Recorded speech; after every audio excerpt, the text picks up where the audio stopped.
एक बार गांव के दो व्यक्तियों ने शहर जाकर पैसे कमाने का निर्णय लिया।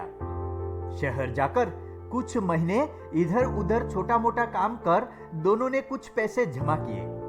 फिर उन पैसों से अपना अपना व्यवसाय प्रारंभ किया। दोनों का व्यवसाय चल पड़ा। 2 साल में ही दोनों ने अच्छी खासी तरक्की कर ली।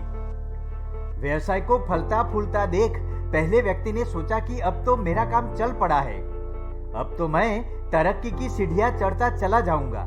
लेकिन उसकी सोच के विपरीत व्यापारिक उतार चढ़ाव के कारण उसे उस साल अत्यधिक घाटा हुआ। अब तक आसमान में उड़ रहा वह व्यक्ति यथार्थ के धरातल पर आ गिरा। वह उन कारणों को तलाशने लगा जिनकी वजह से उसका व्यापार बाजार की मार नहीं सह पाया। सबसे पहले उसने उस दूसरे व्यक्ति के व्यवसाय की स्थिति का पता लगाया जिसने उसके साथ ही व्यापार आरंभ किया था।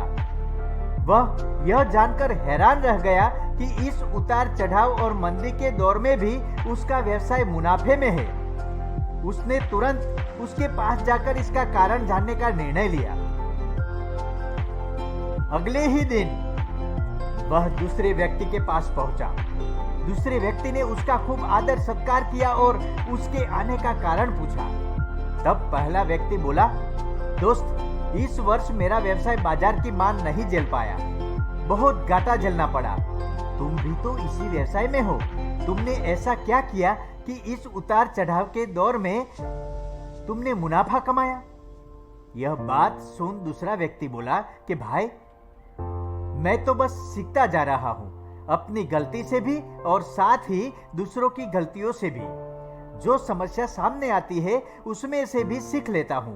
इसलिए जब दोबारा वैसी समस्या सामने आती है तो उसका सामना अच्छे से कर पाता हूं और उसके कारण मुझे नुकसान नहीं उठाना पड़ता। बस ये सीखने की प्रवृत्ति ही है जो मुझे जीवन में आगे बढ़ाती जा रही है। दूसरे व्यक्ति की बात सुनकर पहले व्यक्ति को अपनी भूल का एहसास हुआ। सफलता के मद में वो अति आत्मविश्वास से भर उठा था और सीखना छोड़ दिया था। वह यह प्रण कर वापस लौटा कि कभी सीखना नहीं छोड़ेगा। उसके बाद उसने कभी पीछे मुड़कर नहीं देखा और तरक्की की सीढ़ियां चढ़ता चला गया। ऐसी नई कहानी सुनने के लिए समन्वय स्टोरी चैनल को सब्सक्राइब कीजिए। जय भारत।